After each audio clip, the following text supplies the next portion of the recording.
The first-time veterinary technician, Maria Santos, heard about the young bobcat scheduled for euthanasia in the back kennels of Silver Creek Wildlife Center. She thought it was just another tragic case of wildlife rehabilitation, reaching its inevitable conclusion when medical intervention could no longer justify the suffering that had become Leo's daily existence. The sound of his labored breathing echoing through the sterile corridors wasn't the usual symphony of recovering animals and healing wildlife that had accompanied her rounds for the past 8 years. It was something hollow, something filled with defeat and resignation that cut through the antiseptic air like a blade of finality. Her experienced eyes tracked toward kennel number 7, where the emaciated form lay motionless, amber eyes dulled with malnutrition and despair despite obvious attempts by the staff to provide comfort during what everyone assumed would be his final hours. In that suspended moment between professional duty and personal compassion, Maria felt the weight of choice settle in her chest. The ancient decision between accepting inevitable death and fighting for one more chance that every wildlife rehabilitator faces when confronted with cases that seem beyond hope. What she couldn't know then was that this single moment would alter the trajectory of 3 lives forever, binding one dedicated technician and one extraordinary couple to one magnificent wild predator, in a connection that would challenge everything they thought they knew about the boundaries between human care and the profound resilience that exists in the animal kingdom. If you enjoy the video, please like it and subscribe to the channel. Leo had been at the Silver Creek Wildlife Center for 3 weeks, but Maria Santos had never encountered anything quite like the heartbreaking deterioration she witnessed in the young bobcat who had arrived as little more than skin and bones clinging to life. The 28-year-old veterinary technician had seen her share of wildlife emergencies, malnutrition cases, and animals rescued from impossible situations. But the sight of Leo's continued decline despite professional medical care triggered both her clinical training and a deep personal frustration at watching such a magnificent creature slowly surrender to death. The October mornings in northern Colorado had turned surprisingly cold, transforming the Wildlife Center's outdoor recovery areas into frost-covered sanctuaries, where healthier animals could be seen beginning their preparation for winter. As a veterinary technician who had spent the last 8 years working with injured and orphaned wildlife, Maria had developed an instinct for recognizing when traditional rehabilitation methods were failing, and when creative intervention might mean the difference between life and death for the creatures under her care. What she hadn't expected was to find herself advocating desperately for a bobcat that every veterinarian at the facility had written off as a hopeless case. Leo's condition had deteriorated beyond what standard wildlife rehabilitation protocols could address, and the consensus among the medical staff was that euthanasia would be the most humane option for an animal that seemed determined to refuse every attempt at recovery. The young bobcat's tawny coat hung loose on his skeletal frame, making his normally powerful form appear pathetically fragile against the sterile environment of the medical kennel. But it wasn't just the physical deterioration that posed an immediate threat. It was Leo's complete withdrawal from interaction, his refusal to eat consistently, and the way his breathing had become shallow and irregular, indicating that depression and hopelessness were becoming as dangerous as his physical condition. Golden eyes tracked movement through the kennel with the dull resignation of an animal that had given up fighting. But there was something heartbreaking about Leo's obvious intelligence still flickering beneath the surface of his despair. His ears would occasionally perk up at sounds, his head would turn toward voices, but his attempts to engage with his environment had become weaker with each passing day, and Maria could see that without radical intervention, this magnificent creature would not survive another week. "There has to be something more we can do," Maria insisted during the morning staff meeting, her voice carrying a determination that surprised even her colleagues who knew her commitment to animal welfare. He's too young, too aware. There's still fight left in him. Dr. Jennifer Walsh, the center's director, had been working in wildlife rehabilitation for over 2 decades, but Leo's case represented the kind of heartbreaking situation that reminded everyone why their work was both rewarding and emotionally devastating. The young bobcat had arrived in such severe condition that survival had always been uncertain, but his failure to respond to weeks of intensive care indicated underlying issues that went beyond simple malnutrition. "Maria, we've tried everything," Dr. Walsh explained with the gentle authority she'd learned to use when discussing difficult euthanasia decisions. Force feeding, appetite stimulants, environmental enrichment, even companionship with other recovering cats. He's not responding to any of our standard protocols. But Maria had been researching alternatives that went beyond the traditional wildlife rehabilitation model, and she'd identified a local couple whose reputation for fostering difficult cases had generated remarkable success stories throughout the regional wildlife community. "What about Daniel and Evelyn Whitaker?"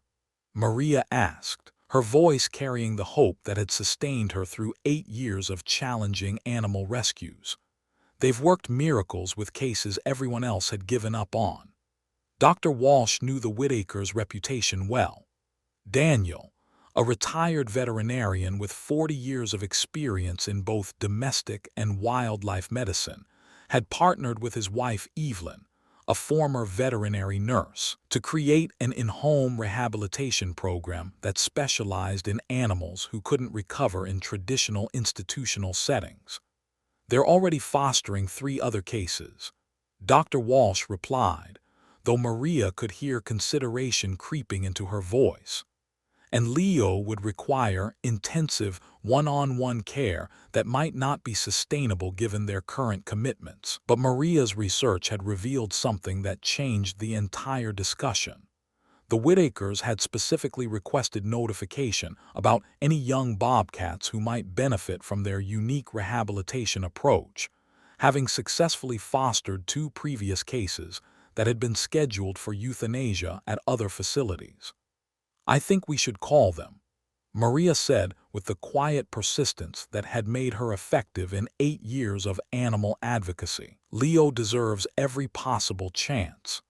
The phone call to Daniel and Sarah Whitaker took place that afternoon, with Dr. Walsh explaining Leo's condition, his failure to respond to traditional rehabilitation methods, and the unanimous medical opinion that euthanasia would likely be the most humane option within the next few days. "We'd like to meet him," Evelyn Whitaker said without hesitation, her warm voice carrying the confidence that came from years of successful wildlife fostering. "Sometimes animals who can't recover in institutional settings just need a different kind of environment." Daniel Whitaker's veterinary assessment of Leo confirmed what everyone at Silver Creek already knew. The young bobcat was critically underweight, severely depressed, and showing multiple signs of systemic stress that indicated his body was beginning to shut down from prolonged malnutrition and psychological trauma.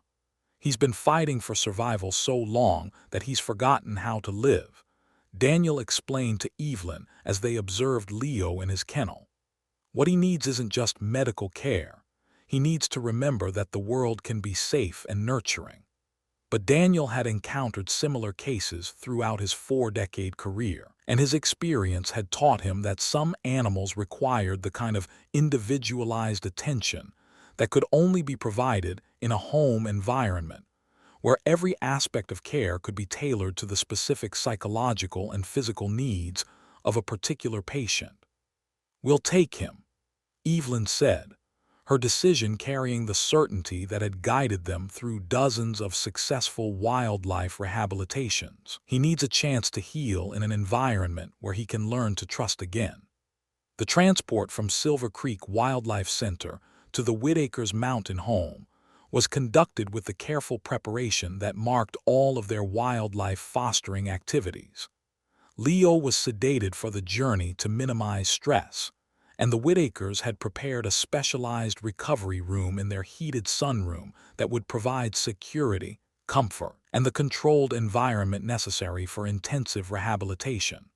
"Welcome home, Leo," Evelyn whispered as they positioned his transport carrier in the quiet sunroom that would become his world for the next several weeks.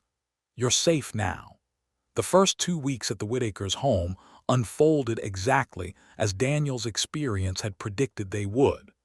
Leo remained withdrawn, suspicious, and resistant to the feeding schedules and medical routines that were essential for his recovery. His weight continued to decline, and there were several nights when Evelyn and Daniel took turns monitoring his breathing, uncertain whether morning would bring improvement or the need to make the difficult decision they'd hoped to avoid. But small changes were beginning to occur that gave reason for cautious optimism. Leo would occasionally lift his head when Evelyn entered the room.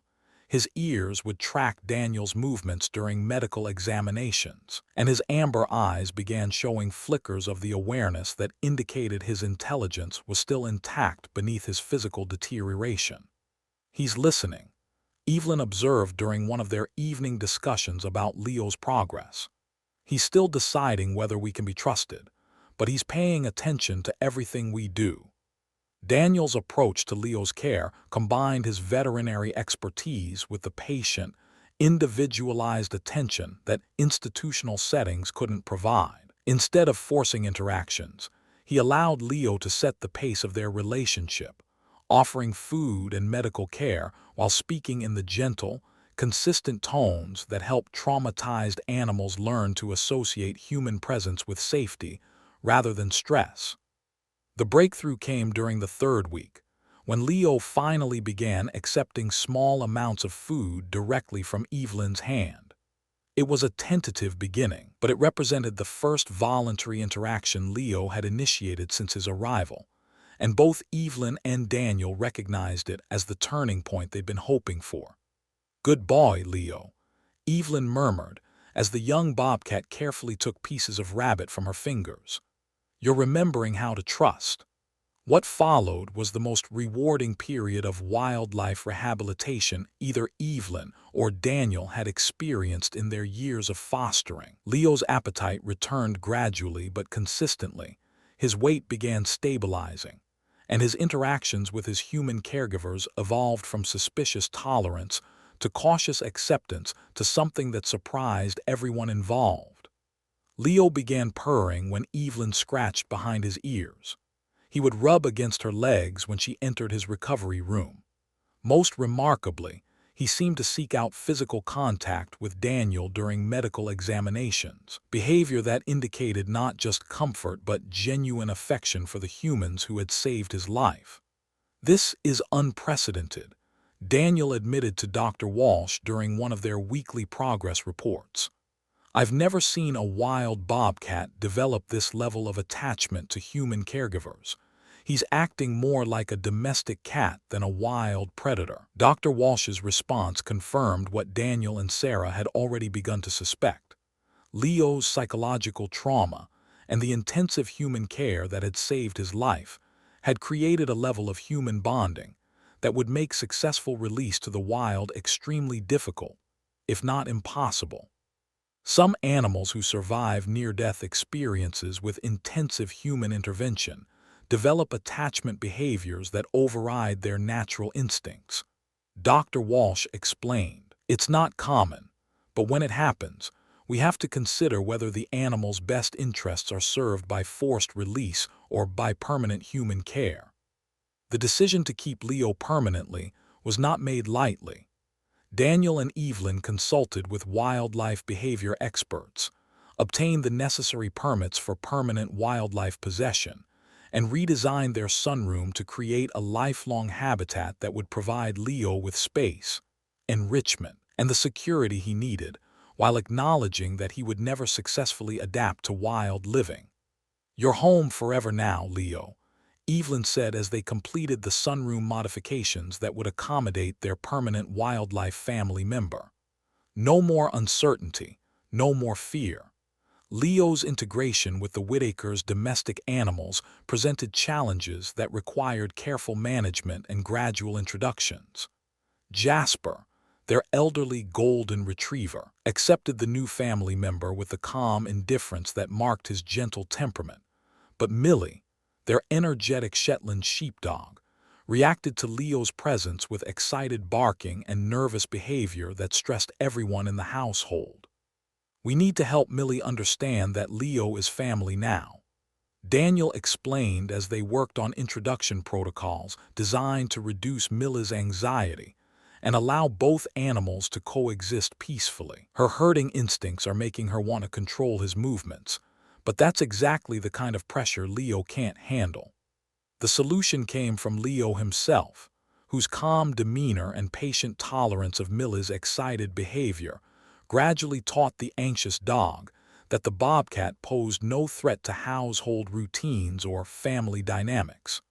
Within weeks, Millie's barking had diminished to occasional vocalizations, and the two animals had established a respectful coexistence that allowed both to thrive in the same environment. Leo's personality quirks emerged as he settled into permanent residence with the Whitakers. He developed a fascination with fresh birch and maple leaves that Evelyn would collect during walks, spending hours manipulating and playing with foliage in ways that provided mental stimulation and physical exercise. He discovered a profound love for snow, bounding through winter drifts with joy that reminded everyone who watched him that, despite his dependence on human care, he remained fundamentally a wild creature adapted for mountain environments. "Look at him play." Evelyn laughed as Leo launched himself through deep snow with the athletic grace that marked his species. "He's found his happiness." Leo's relationship with Daniel developed into something particularly special that surprised both men. If a bobcat could be considered a man in the context of interspecies friendship, Leo would seek out Daniel's lap for long afternoon naps, his rumbling purr filling the sunroom with sounds of contentment that provided daily confirmation that their decision to keep him had been correct. The challenges of living with a bobcat required constant adaptation and creativity. Leo's natural behaviors included territorial marking, furniture clawing, and hunting instincts that had to be redirected through environmental enrichment and specialized equipment designed for large predators in captivity. Daniel's veterinary connections provided access to specialized medical care, dietary supplements, and behavioral consultation that ensured Leo's physical and psychological needs were properly met.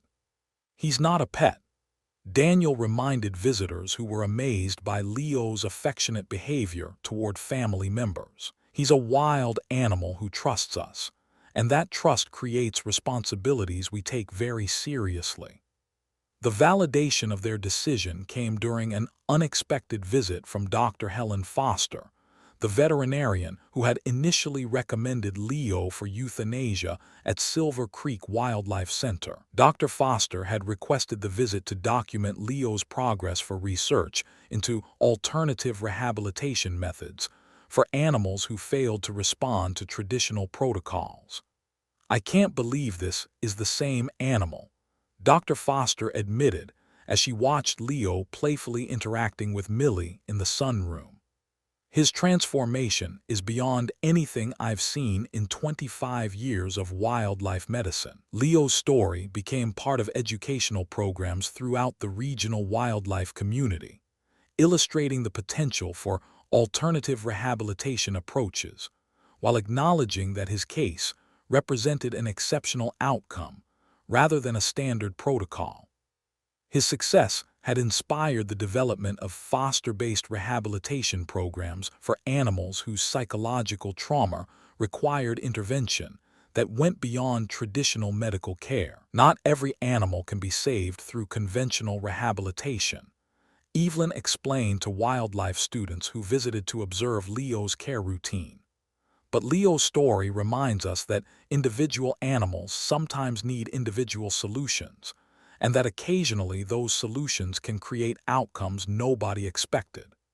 Years later, when new wildlife rehabilitators asked Daniel and Evelyn about their most challenging case. They would tell Leo's story, not just as an example of successful foster care, but as a reminder that the bonds between humans and wild animals could transcend the boundaries most people assumed existed between species and domestic life. They'd learned that wildlife rehabilitation required not just medical expertise, but understanding of animal psychology, environmental design, and the complex behavioral adaptations necessary to provide permanent care for animals who could not be released. But they'd also learned that sometimes, when faced with a creature in desperate need, the choice to risk conventional wisdom for compassionate intervention could create connections that changed how people viewed their relationship with the natural world. Leo had taught them that wild animals were not just representatives of their species, but individuals capable of forming profound attachments, expressing complex emotions, and adapting to circumstances that challenged conventional understanding of animal behavior and consciousness. If you enjoy the video, please like it and subscribe to the channel. The mountain home where Daniel and Evelyn continued their wildlife fostering remained focused on rehabilitation and release, but Leo's story had influenced how they approached animals whose psychological trauma exceeded traditional treatment protocols. New procedures were established for behavioral assessment. Additional consultation was arranged with animal psychology experts, and several local veterinarians had received advanced training in trauma-based wildlife care. Most importantly, Leo's successful rehabilitation had inspired the creation of a specialized foster network for animals who required intensive individualized care, protecting countless creatures from euthanasia decisions that might have been premature given alternative intervention approaches. The moment of recognition, Leo expressed through his daily interactions with his human family, remained the most powerful experience of Daniel and Evelyn's fostering career, demonstrating that compassion and professional expertise could combine to create outcomes that benefited both individual animals and broader understanding of wildlife psychology and behavior. Their story had inspired others as well, becoming part of educational programs at veterinary schools and wildlife rehabilitation facilities, illustrating the positive impact that creative problem-solving and commitment to individual animal welfare could have on cases that seemed hopeless within traditional treatment frameworks. The sunroom where Leo lived displayed photographs from his early days at Silver Creek Wildlife Center, alongside images of his current life, serving as reminders that individual commitment to animal welfare could create extraordinary outcomes when combined with professional expertise and genuine respect for the creatures under their care. In the end, the magnificent young bobcat who had been scheduled for euthanasia had become a symbol of resilience, the importance of alternative rehabilitation approaches, and the profound connections that could form when humans chose to risk conventional methods for the protection of wild creatures who could not speak for themselves, but could express gratitude and love in ways that transcended words and touched the deepest parts of human compassion. If you enjoy the video, please like it and subscribe to the channel. See you in the next video.